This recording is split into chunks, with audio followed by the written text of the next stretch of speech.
What's up, guys? We're here with my friend Nate Deleon, and he is from Chasing the Light and Of the Lion. So Chasing the Light is a band that he's in, and Of the Lion is his solo project. It was a band you were in, too. Chasing the Light is a band that I was in. For those of you who are new to my YouTube channel, I was in a band before I ever started the YouTube channel called Chasing the Light, and actually started in high school. And then we just kind of kept it going, actually, until now. So it's what is that? So it's probably like about 15 years, if you think about it. I always thought about people who said they're in a band for like 10, 15 years. Like, Right. Oh, man, they're old. They should just give up. Right. And now I'm in that spot, Yeah. and I don't feel old or like I want to give up. Right. Exactly.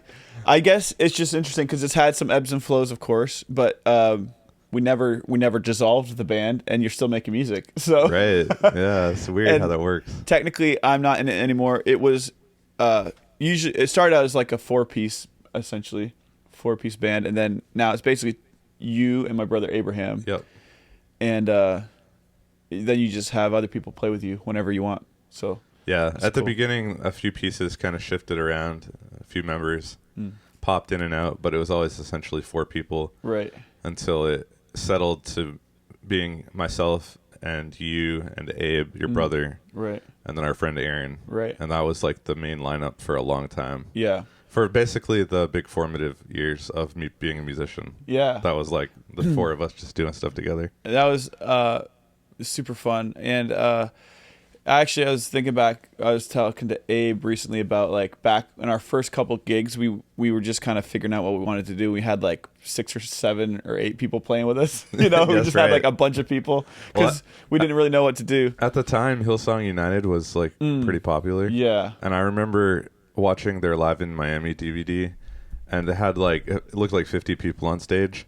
And at one point there was like 2 drummers and stuff like that. Yeah, that's true. So when we did like our first show,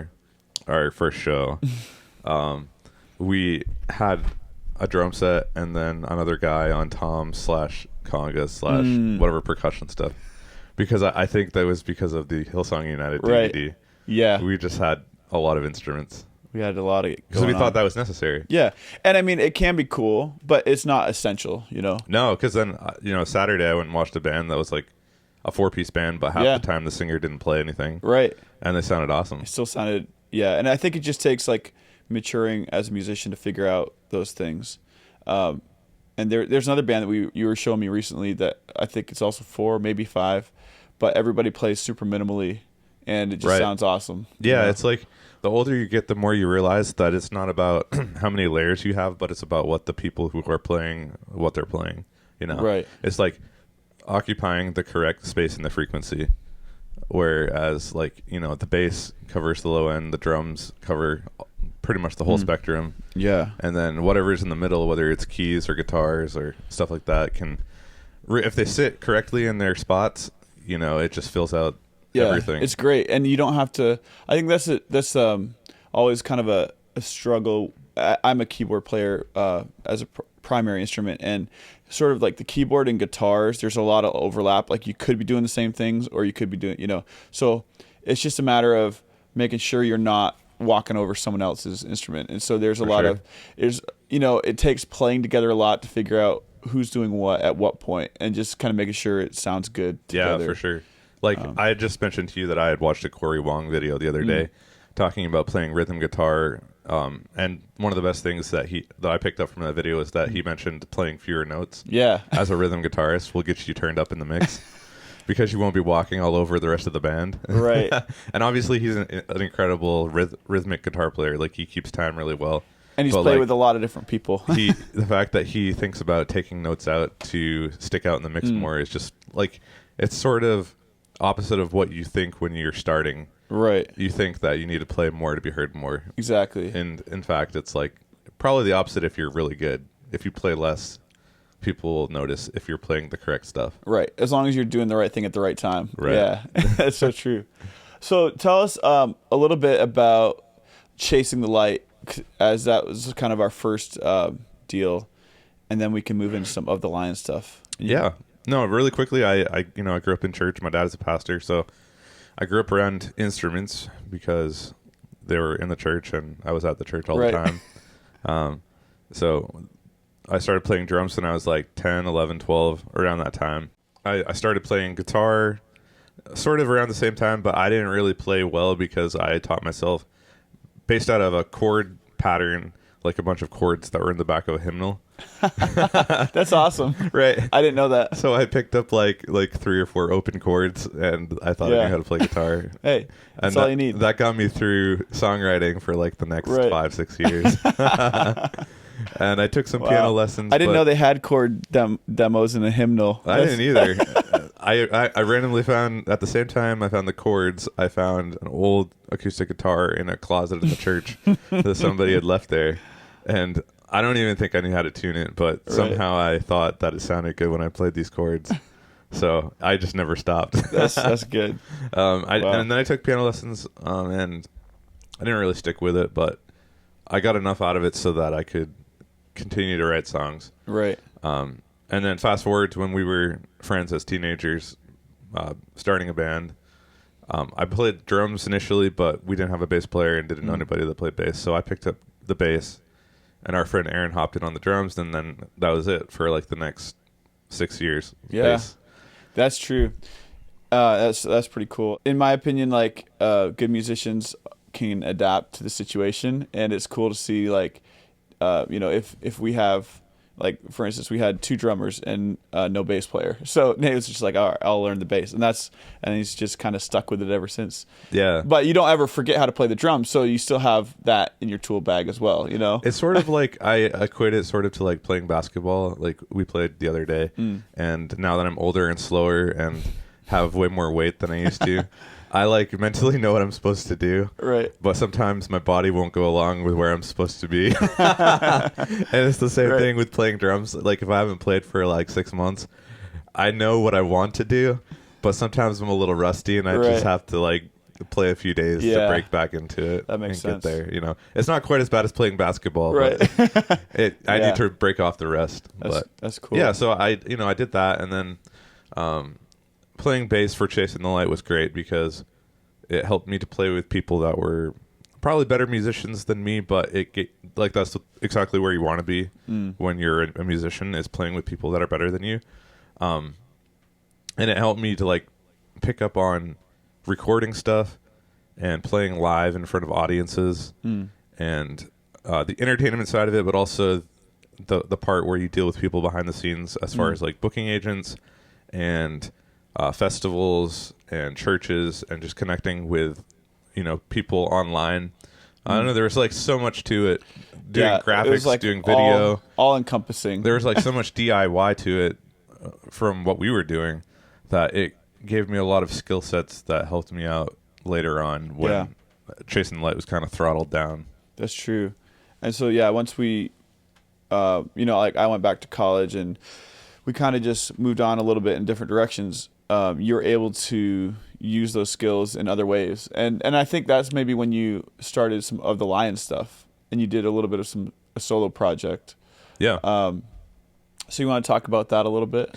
Yeah. So like we self-recorded an EP as Chasing the Light, and then we did another EP at a studio in Windham, Maine, I believe. Oh, yeah. Or somewhere in that area. It might be Westbrook. Yeah. The Halo studio. Right. And that was a really cool experience. It was like our very first experience. Shout out Darren Elder and John Wyman. That's right. It was our first experience in a professional studio, and that was like really cool. Yeah. It kind of like helped us to level up, like both our expectations and just to see how professionals actually do things. You know, right. That's what I took out of it mostly. Was like it taught me how to. I don't know if it totally taught me how to be a professional in the studio, but it gave me a lot better picture of how you should conduct yourself when recording a record. Right. Right down to, we could fix this on the grid, but maybe let's just play it again so we have a better natural take. Yeah, yeah. And that's true. Later on, when I became the person recording other people, I understood why you would want to do that. Right. But it kind of started that in me even before I understood why. Yeah. It was like, always try to get the best take possible, even though you can auto-tune yourself. Right. Because it will translate way better. It's just, yes, exactly. There's so many benefits to doing it the right way. Yeah. You know. So anyway, I don't mean to get off the topic. So we put out that EP, and then we kind of throttled back when you went to college. And Aaron had kind of taken some time to be with his family more and to work more. And Abe and I were kind of just doing other stuff at the time. And so I really wanted to keep doing music. So I started playing for other people. And around that same time that I started playing out as like kind of a hired road musician, I started working on solo stuff. And I don't know if I felt weird about putting my name as like Nathaniel Deleon or Nate Deleon. I don't think it was so much that I felt weird about it, but I just always had really admired other indie artists that were solo artists, but they had like a band name. Yeah. And I thought that was like a cool concept. Right. So, Of the Line was born out of that and recorded, I think, 5 songs back in 2019, and I've only put out 3 of them. Oh, is that right? Or one of them didn't get fully produced. I kind of ditched it because I realized it wasn't the vibe of the music that I was going for. Right. And then the other one I want to put out this year. Oh, cool, man. So I'm kind of working on some promotional stuff for that. That is awesome. And that'll come out later this year, hopefully. I think I know what song you're talking about, and I guess I didn't realize it hadn't gotten put out yet, so that's kind of cool. Yeah, it's one of those things where I always feel like I'd rather wait for the right time to put it out rather than just put it out. Because that song felt a little different than the other 3 that I released. Yeah. And stylistically, I wanted it to also fit like a visual look, and it didn't really fit the visual look of the other 3, in my opinion. Right. So I recorded another song after I did that batch, and I'm going to put the song out that I held on to out along with this other song. Right. And so those 2 seem to go together way better. Yeah. I want to do that. So how do you kind of decide, like, stylistically, like what was the point when you realized it wasn't the right vibe, you know? Because that's something that, like, sometimes I feel like I'm blind to it a little bit. Like if I'm just working on a bunch of songs, they kind of all end up running together in my mind, and it's hard for me to like say, oh, this is like completely different, you know? Yeah, I think for me, I'm very into visual art as well as audio, and so I try to like think of what is the visual side of the project going to look like. Yeah.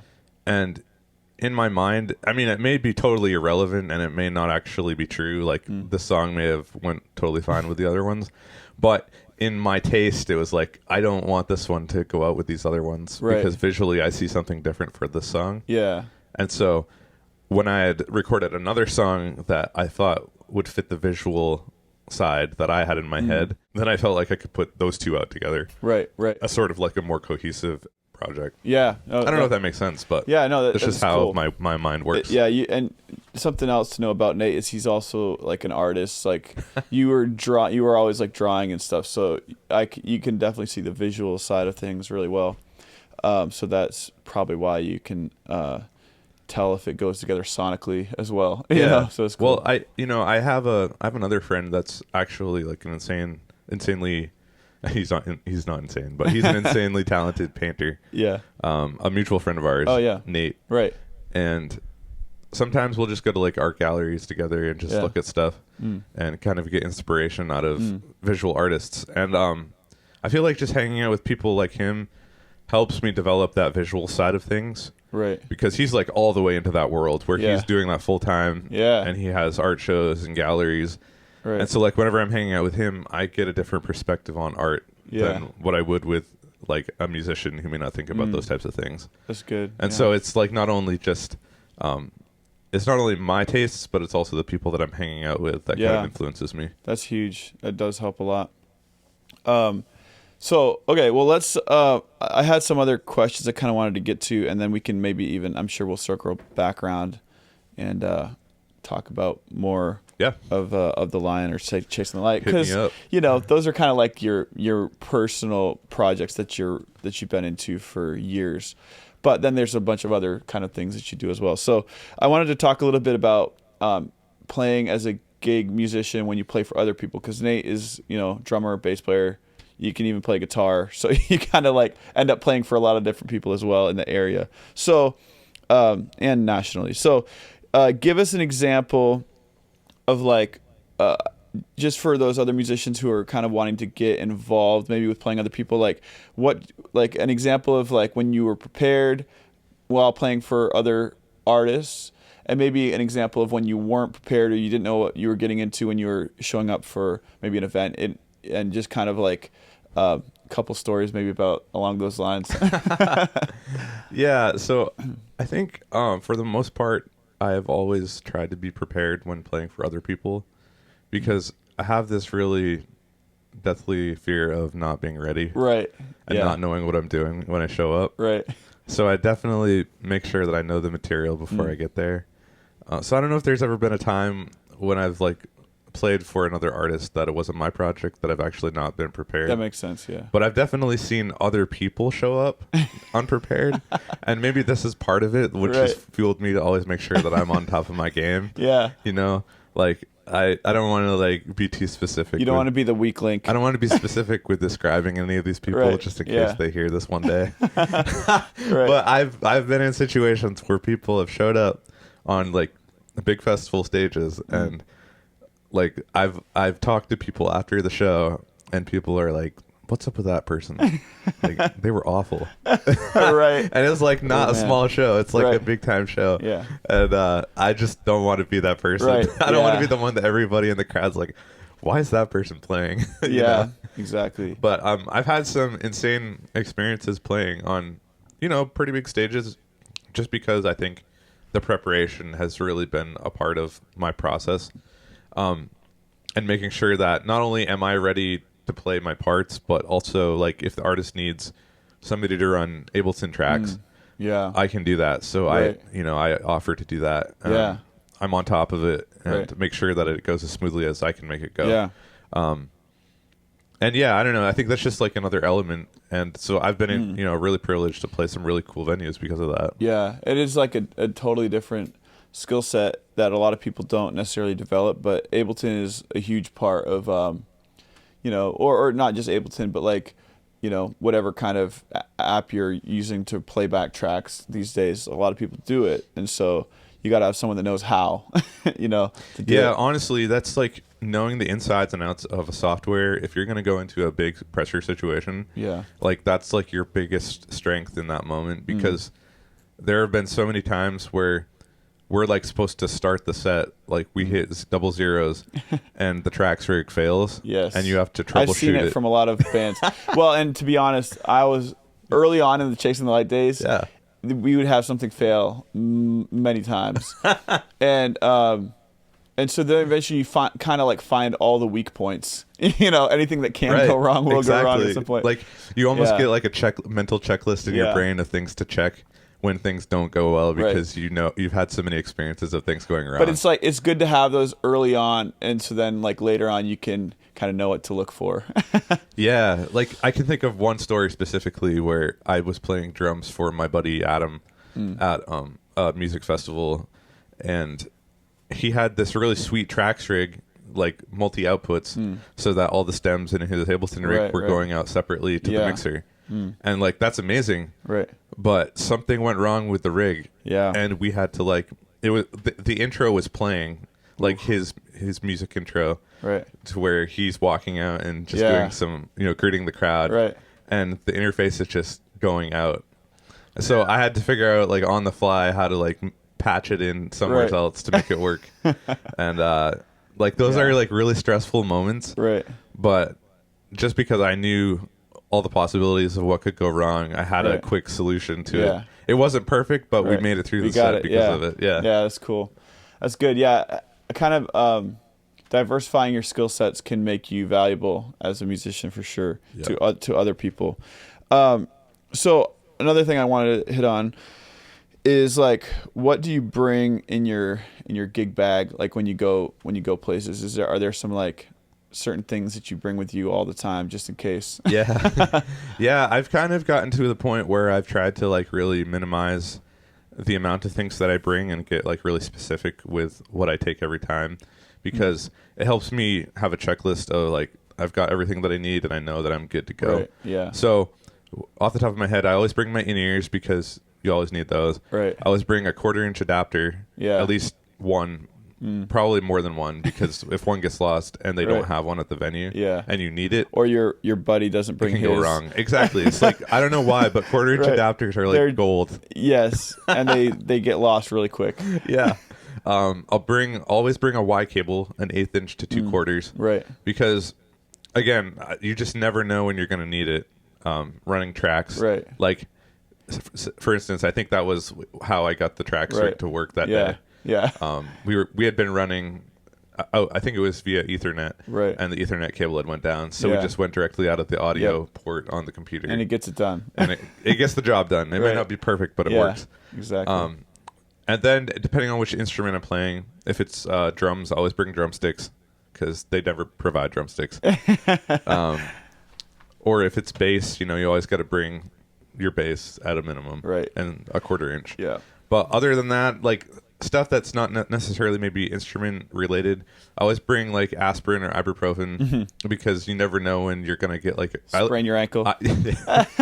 I get sometimes pretty bad headaches, Yeah. and so I want to be able to play if Yeah, right. am in the moment. Even if you're not feeling great. Yep. And I'll always bring a 4-pack of Red Bull, Ooh. because Nice. you never know if you have access to Red Bull, and I like having Red Bull. Right. And That's good. a water bottle, Yeah. reusable water bottle. Xander would be okay with that. That's right. The 4-pack of Red Bull. My Shout out, friend. Sandy. And then a change of clothes, always a change of clothes, a t-shirt, underwear, socks, pants, because you never know what's going to happen. Right. That's good. And that's the whole rig. Yeah. No, that's all right. It's like the more you do it, you find like the things that you need. I think you're right. Like early on, we would bring a lot of stuff, and a lot of it we didn't need. But I mean, there's always those occasions when you need something that you don't have. But then eventually you figure out like kind of like the most important things, and then the things that the venue should provide. And then the things that they're never going to provide, like drumsticks. Like Right. those types of things. Well, that's the thing, is like you have your base of stuff that you bring, and then you can build off based off what you're doing. Like Right. if I'm playing drums, I'll bring Yeah. cymbals if I need to, Right. and a snare. And possibly. I think even communication is probably good. Like there's different things for different venues. So just we've been doing some things lately where we're traveling a little bit with our Celebrate Recovery Choir in Illinois, and it's really important. Like some things that one venue will have, like for instance, you can't assume anything, So like Yeah, one venue, we were about to go, and then I was like, let's just give them a call to make sure they have a keyboard, and they didn't have a keyboard, so like we had to bring one, Yep. So just like certain things like that, it's just really good to communicate with the people that are actually there. For sure. Like if you're going to do shows, communication is key, because people, and even if it is communicated that something's happening, sometimes it's out of your control, and Right. you show up and it's not the way Yeah. they say it's going to be. Exactly. So you can't overthink it and like bring stuff all the time extra. Like Right. if you had brought a keyboard and they said that there was going to be a keyboard, that might have been Yeah. overkill. But Right. there's Yeah. like a line, but at some point, Yeah. it's good to make sure that your communication's on point. Exactly. Yeah. So what are some tips you'd give to young musicians who want to start playing? Maybe they've been playing, maybe for their church, but they want to start playing with other artists and kind of start collaborating with other people, and getting in maybe a little bit more of a broader scene rather than their local area. Yeah, I would say find musicians that you actually like the music that they're playing, and learn their music Right. exactly the way that they have it recorded, because nobody wants you to get up there and just riff on the minor pentatonic scale over their song. Yeah. They want you to play the parts the way the parts are supposed to be played. Right. Yeah. And it may not be like the most flashy thing in your eyes. Especially when you're younger, you have this idea of like showing off sometimes. At least I did. Yeah. But if you play the part the way it's supposed to be played, then you'll get hired. They'll respect you. That's what they want. They Yeah. want it to be played the way that it's supposed to be played. Yeah. And playing it cleanly and well, Right. obviously. Yeah. But learning the parts is like super essential. That's good. Yeah, I guess if you think about it, like the artist paid money for their record to sound a certain way, and if the closer you can emulate that, is great. That's like really important. And there may be variations in the live performance versus the record, but if you learn at least the record first, and then you can make the variation Right. And from there. oftentimes artists will communicate with you if they want to do variations. Like they're not Yeah, going to just right. spring it on you Yeah. in the middle of the set. True. At least if they're Yeah. like seasoned professionals. Right. You know, they're going to Yeah. tell you like ahead of time, hey, we want to do a live arrangement of this. Right. And then you'll have rehearsals and figure out what that's Yeah. going to be. Yeah. But, you know, if they just tell you, hey, here's a Spotify playlist of my songs. Right. Learn these. Learn the songs. Right. Don't just freestyle it. Don't just like forget to listen to them. Yeah. Yeah, no, that's good. What are some things that like, so say, you know, you're a drummer and there's, and you're wanting to kind of like I said, we're trying to get into playing with other artists. Maybe there's some artists that you like in the area, but there's a lot of drummers in the area. So what are some things you could do to set yourself apart from just kind of the average musician, whether it's locally or even nationally? So one thing I've noticed about artists is that they always want to look good. So if you can figure out a way to make them look better in front of people, Yeah. that's the way to get a job. Right. So I recently did a tour where I did video and photography as well as drums. Oh, wow. Even like in the middle of one of the sets, I hopped off during the acoustic side of the set and did some photos for the set. Oh, wow. So Yeah. that they could have social media Yeah. live photos. But just stuff like that, learning how to bring extra things to the table so that you're not just playing drums, Right. but you're like doing above and beyond things. Yeah. You know, I think that really helps sell you and making sure that you're good at drums. Right. You know, Yeah. you can't just you be. can't. It has to still be your priority. Right. Like they're hiring you for drums initially. Right. So you have to be a good drummer. Right. Or whatever you're playing. Yeah. But if you can bring more to the table than just drums, Right. then people will really dig that. Yeah. And then the other aspect of it is to be a cool person to hang out with. Yeah. Yeah. Because there's a lot of downtime. Yeah, exactly. Like nobody wants to go on a 2-week trip with somebody that's a downer. Right. Yeah. Exactly. Or somebody that just wants to be all about themselves. And Right. Yeah. It you have is to have true. some self-awareness when you're traveling with people. Yeah, that's true. I mean, there's definitely a lot of downtime, and so you just have to be ready to hang. And especially if you're traveling, like there's things that go wrong, there's things that happen, but you just have to kind of be ready to go with the flow. Yeah, my advice would be a chill, cool person, and I'll let you interpret that however you want. That's good.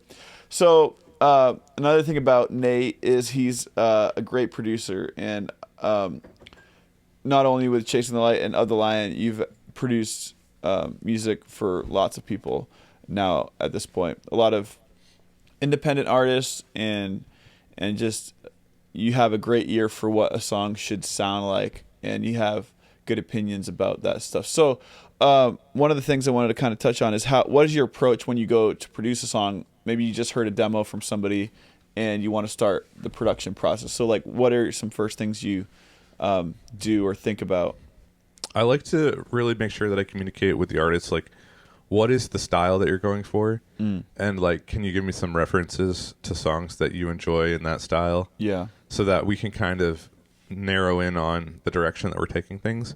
Because there's nothing worse than getting into production and then the artist not really feeling the direction that you're going in because it wasn't, like, actually what they had wanted. Right. So I think, communication right off the bat of like, well, this is what I actually want to sound like. Yeah. And then we can build off of that, True. if we have good communication at the beginning. Yeah. Because at the end of the day, you're just trying to help the artist bring their vision to life. Yeah.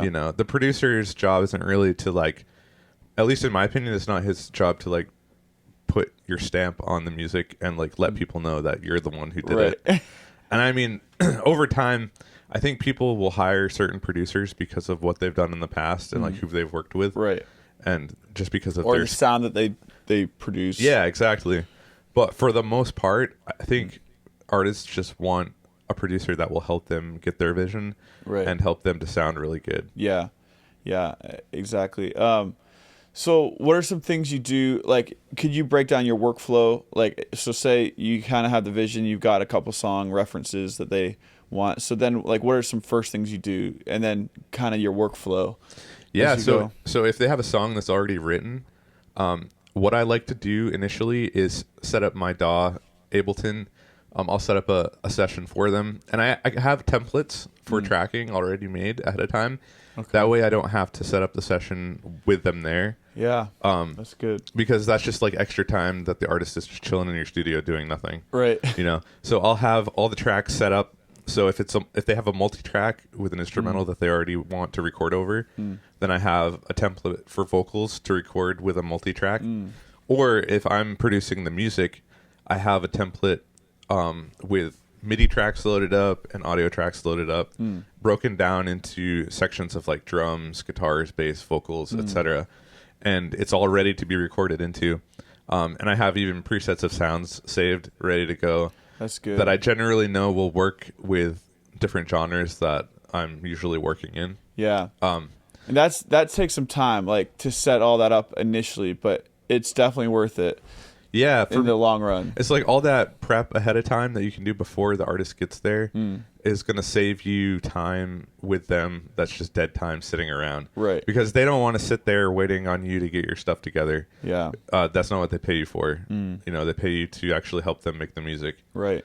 So it's just prep work, And you could definitely lose like the momentum and the energy energy for sure. if like I mean I've just been in a lot of different scenarios where there's like some stupid technical problem and you're just sitting there for like half an hour and you just completely lose like what you were thinking about doing, Well, that's why I started doing all this, is because I've had those moments and I felt awful about it. Yeah. And then you just start to realize, for me watching a lot of YouTube videos of producers talking about things, it's like, oh, well, this is what you do if you're a professional. It makes sense. You get ready ahead of time. Yeah. So when I have the artist there, all this stuff is ready to go. And so what I'll do is if I'm helping make an instrumental right off the bat, I'll try to get a foundation of like drums, like a drum track and something melodic and maybe a bass. Yeah. And then just enough to get them to sing over. And then what I like to do is lay out the song, because I use Ableton, so I use I believe it's the session view. Oh, yeah. Which one is the one that's horizontal? Oh, that's arrangement. Okay, arrangement. So session view is like a lot of looping stuff. Okay, and that's then not the one I use. Arrangement's like the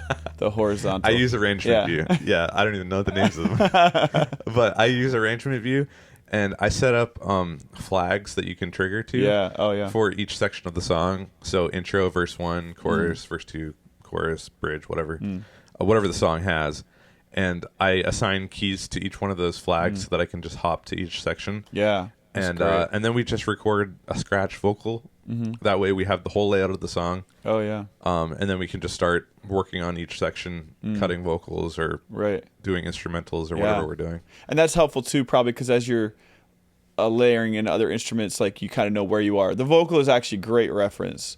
And I've kind of done both versions, of not having any reference, and you all kind of forget where you are sometimes if you're cutting in and out if you don't have that reference. So that's a good idea. Just have that scratch vocal all the way through, and then it just gives people a grounding. Right. Sort of. Sometimes we'll do a scratch with just the vocal if I already have some stuff recorded in on MIDI or whatever. But then sometimes I'll have the artist, if they play like guitar or something, I'll just sit them down and have them play and sing the song all the way through to the metronome. Yeah. And then we can use that as the scratch. Right. Yeah. It just depends on what's easiest in the moment. Right. And different genres might require, like if it's just an acoustic-y type of vibe, it might be a different type of scenario. But yeah. No, that's cool. So I think you might have already answered this, but what's like your favorite DAW? Yeah, I use Ableton. Definitely my favorite, but it's probably because it's just what I'm really used to at this point. Right. Way back when we started on Pro Tools. No, that's not true, actually. Oh, Way yeah, back you're when right. we started. Well, let's see how far you're going to go. Well, I mean, the very first thing that I ever used was GarageBand. We could even go further back than that. Was it Reaper? Well, the first thing we used was this multi-track interface. Dude, we were back in the analog days. That wasn't even a DAW. I guess you couldn't call that a DAW because it wasn't digital. What was it, like a? You're right. I'm sorry. It wasn't analog. It was a digital. It was an 8-track recorder. But it was an 8-track physical digital recorder. It looks like just a big box. Yeah. Like flat, but you plug it in, or it looks like a little mixer basically. And you mixed it to CD, right? Yeah. It wasn't tape. Bounced It was to CD. CD. Yeah, so it was sort of in that weird CD era. It was like right before we kind of were Unfortunately. able to get a hold of a computer. But it was kind of fun to just like do it, and then we realized you can't edit anything. What's kind of cool about that one is you had to like play everything perfectly. In theory, it was cool, but in practice, it wasn't. It was cool. terrible. It was bad. Yeah. So I started off with all that stuff, and eventually, because I had to use Ableton a lot live, when I started producing on my own, I already knew Ableton. I already had Ableton, Yeah. so it was a much easier transition to just Right. use Ableton. And now I love it because it's very flexible, and there's so much you can do with it. There's so many plugins that are native to Ableton already. True, yeah. That are amazing. And honestly, I use a lot of stock plugins. You know what's interesting about the plugin world is like you can spend a lot of money on plugins. And back when we first had Pro Tools, we had a lot of plugins. But what's interesting is like we didn't know how to use half of them anyway. I know. So and then so it's almost like you can really waste your money if you're just buying random plugins if you don't know what they do or what they're for. So a lot of times it's almost a good practice for young musicians who are trying to produce stuff is to learn the native plugins and what they actually do. And then if there's some reason that, this plugin won't do the certain thing, then you can buy a specific plugin. But you don't just have to go spend a ton of money on plugins if you don't even know the basic plugins that are already there, Exactly. Like I've gotten to the point very recently where I started to get really tempted to buy, third-party plugins. And then I'll just like be sitting there thinking about it on my computer, and it's like, well, this plugin that Ableton has is like pretty much the same thing. I don't really need this plugin. Right. It just looks shiny and cool. Yeah, there's probably like one or two features that it does differently or that may be better. And there probably are, once you know the products or the built-ins, then there's certain features that you may actually need. But you want to kind of be specific and maybe a little bit more. Kind of what I've kind of gotten to is like waiting for Black Friday sales and stuff like that before I buy third-party plugins. Right. Because you get really good deals then. But otherwise, I have more than enough stuff that I can What I realized, make great records with. Yeah. What I realized is there's a lot of stuff that I don't even know what it does yet. So as you mature, it's kind of just something that's I've realized is I want to learn everything about what a certain thing can do before I like jump ship and like spend some money. No, that makes sense, man. It's at the end of the day, you're saving money and you're saving time. Right. And it's just great. Yeah. So, man, yeah, Ableton, it's good stuff. But there's a lot like I love Pro Tools too as well, and I just have never really gotten into Logic, but I have a lot of people like that. So there's a lot of good DAWs out there, and it's actually, just whichever one you do, you just kind of I would say just learn the whole thing. Learn as much as you can about that DAW. I've actually had people ask me recently, as a beginning producer, what DAW would you recommend? And I always tell people Logic. Yeah. Because especially if you're a Mac guy, because it's like it's well, first of all, it's native to Mac. Yeah. And so most people that produce work on Macs, but I mean, if you don't, there are other good ones, but this is for me as a Mac user. The second reason is because the pricing of it is like so good compared to everything else. That's still a professional level. And if you're a student, you even get a better discount. Right. So there's just like no reason not to use Logic, in my opinion. And then this is like for the Mac people out there, if you're already using GarageBand, Logic's just like a big brother, sort of. It's like there's some similar workflow from going from GarageBand to Logic, similar from going to like iMovie to Final Cut Pro. It's all native to Apple. So there are some benefits of having a native application because there are certain things it just does really well. Right. Like the virtual instruments are incredible in Logic, so like all your synths and stuff like that is just there's a lot of like great stuff built in already. Yeah, it's like asking, which truck is going to make me a better driver. It's like, well, I don't know if Ford's going to make you better than a Chevy. Right. You're the driver. Just learn how to drive. On the best truck that you can get. Yeah, no, that's true.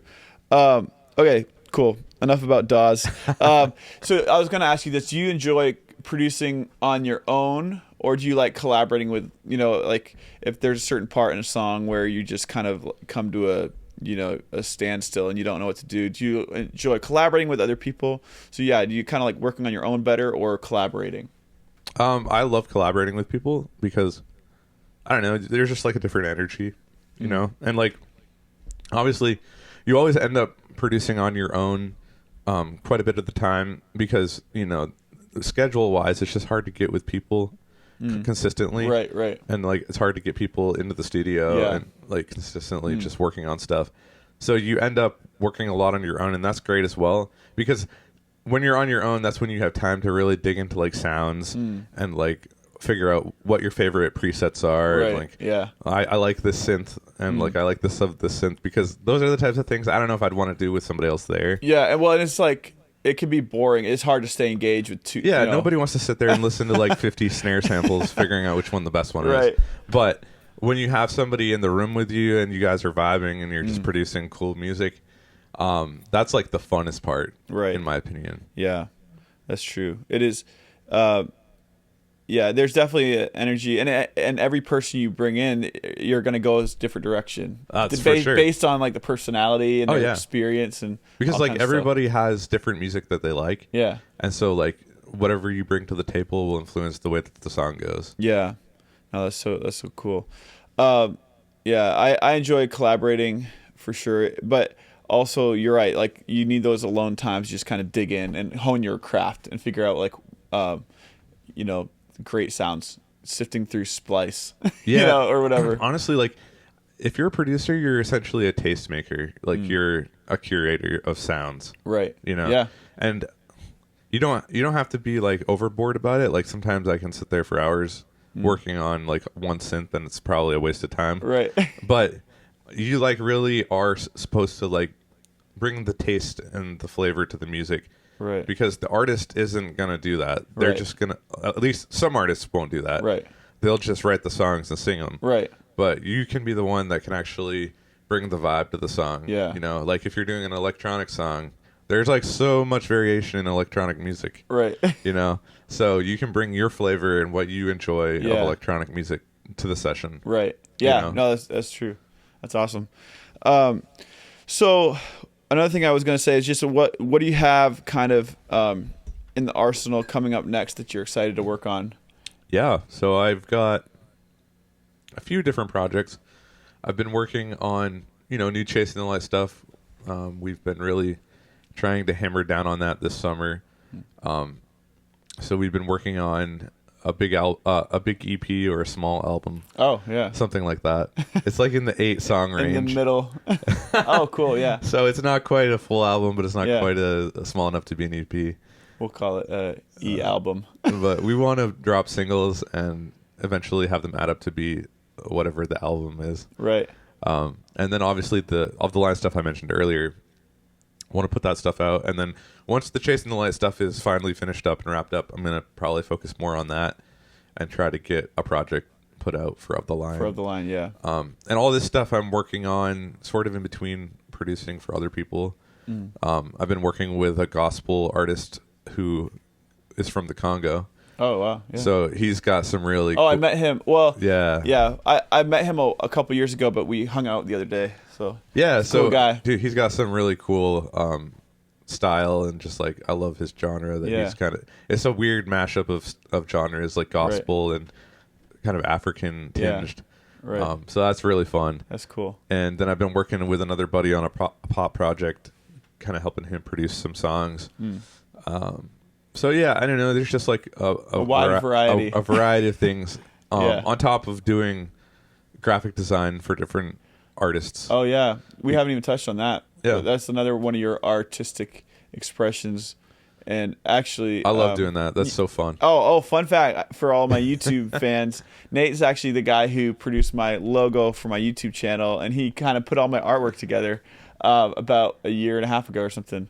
So all the branding, you kind of were responsible for that. I am. If you hate it, for it, you can send him some hate mail. If you love it, give him some love. I'm sorry. No, he's great. He's always been into that, and in fact, you did a lot of the CTO artwork over the years. And I'm stuff. ashamed to say, yes, I did. That was my trying ground. But no, you always had a good eye for that stuff, so it was good. So we didn't have to pay a ton of money to have someone else do it a lot of times. It probably wasn't the best move back then, but it got me some experience, so that was good. Right, exactly. Okay, so then one other thing, maybe one of the last questions. So what is another skill? So this is wrapping up the production stuff. What's like one skill in the next, year or so that you want to develop to help you become a better producer? I would say probably just mixing in general, getting better at kind of learning in my room and my headphones that I used to mix on, and getting a better sense of how to get the songs that I mix to sound the way that I want to in my head. Yeah. Yeah. And closer to like the people that I look up to and their mixes. Right. That's good. I actually rarely mix on headphones, but I could see the advantage doing that if you're mixing in different spaces, because the headphones something you were telling me yesterday, I think, is that your headphones are going to be the same no matter what space you're in. And whereas if you have studio monitors or speakers or whatever, if you move around to different rooms, you're going to get a totally different sound. Yeah, and from what I've seen online is sort of a debate on whether you should mix on headphones or not. Right. It's definitely up for debate. But to those of us who don't have great treated rooms, right. like I've tried my best with my room to treat it, but I know that it's not like I haven't wrung it out or anything. Right. So to me, it just makes sense to try to dive into the headphone side of things and see if I can make that happen. Right. I mean, people listen to music on headphones, so Yeah, it's for like, sure. And like the mixing side of things too. Like you can produce and not be the mixer, which is something people may not realize. Right. Yeah. No, that's true. Like, for instance, I actually rarely will finish the product. Like when I'm working on stuff, I'll usually have someone else mix it. But there's been occasions when I mix it, and I definitely there's a skill set in mixing, and it's very nitty gritty, in a way. Like you kind of have to know what you're doing, or you can wreck a good song. Yeah, man. I feel like the mix is where the song is really pulled together. Yeah. And it's like if you were a sculptor, you'd do the rough sculpture. Right. As the producer. Right. And then the mixer smooths it all out and makes it sands it something down, that actually looks pretty. makes it shiny. Buffs it out. Right. Just makes it stand out. Yeah. And so that's kind of what I want to get better at, is that side of things. Because there are people who produce and mix. Right. And having those two skill sets together it just makes you more valuable. Right. In my opinion. Absolutely. Cool. Well, any final thoughts you want to give to anyone who's kind of trying to start to get in this field, whether it's producing, playing out, even songwriting and stuff, just kind of word of encouragement for everybody? Yeah, I'd say just do what you love. And I know that's not like, that sounds like kind of a weird way to put it, like almost, I don't know. No, you know what I'm saying? Like I do. It sounds kind of lovey-dovey. Like you should do, like a lot of people say, don't do what you love. Do what's actually good for your life. Right. Yeah. And to an extent, I would agree with that. But I think there's a lot of room within doing what you love to do what's good for your life. Yeah. Well, I think if you can do what you love and kind of find that parallel ground where it's also good for your life, that's obviously a sweet spot. But if you're doing something just for the money and you hate it, then you're going to burn out over time. Whereas like if you can find like a spot where you can make money, even if it might not be as much as you can make somewhere else, but you love what you're doing, you're gonna have a longer, I feel like, career. Or even if you're not making money, like maybe you're a musician, you're not making money, you can still have a gig where you're making, like, say you have a job, a 40-hour-a-week kind of job that you're making the money, but give yourself space to also do what you love, and if you can make time for that, I think it'll be good in the long run. Yeah, I think God gives you like these passions, and like you should not dishonor them by not doing them. Yeah. You should like chase them out to the fullest extent that you can. And if you have to work 40 hours a week, that's awesome. Right. Like that's something that supplements you to be able to do art on the other side of your life. Yeah. And like I feel like I'm at a point where I would never have been able to make music like I am right now if it wasn't for all the grinding that I had to do on the other side of things. Right. Yeah. So don't despise your 40-hour-a-week right. job. Oh yeah. Absolutely. It's enabling you to do awesome things. Exactly. And if you're aspiring to do that, you gotta kind of carve out the time. I remember like back when we were with Chasing the Light, we all had full-time jobs and, sometimes 40, 50, 55, 60-hour a week jobs, and but in those moments we had one day of the week at least that was like kind of sacred. We had like Tuesday nights where we would all get together, whether, pretty much without fail, where we would work on our craft and, write songs if we needed to, or produce songs or practice for a show. Those are kind of like, it would be 4, 5, 6 hours after work, and it's just like your 8 hour, just because you work 8 hours in a day doesn't mean you can't do something. I mean, there's 24 hours in a day, right? So you still have more time. Yeah. And I would say, on the other side, don't feel like you have to do music if you don't really want to.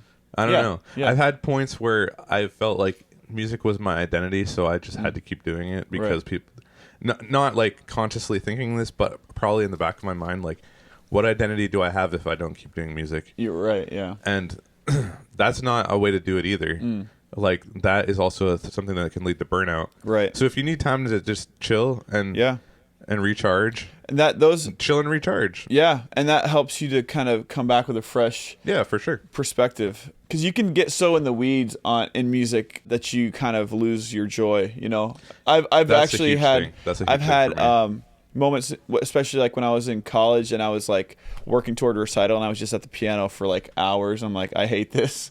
And I had a student. I also teach at a college now, some piano, and I had students talk to me about this as they're getting ready for their recital. They're like, did you ever just like, not want to ever play the piano again? And I'm like, actually, yes. Like, because when you're so in the weeds, it can be hard to stay motivated, but you just got to kind of push through. And if you're in school, you should try to at least push through and graduate. The whole chill and take break isn't like, if you have a project that you have to do for a grade, don't chill. Right, do it to get the job done. But like, for instance, once I graduated, I pretty much did it. Like, I would play keys for like church, but I would never practice other than that. Like, I was just like done. And I actually started learning like other instruments. I started just doing other things, and that was great because you need that time to kind of refresh.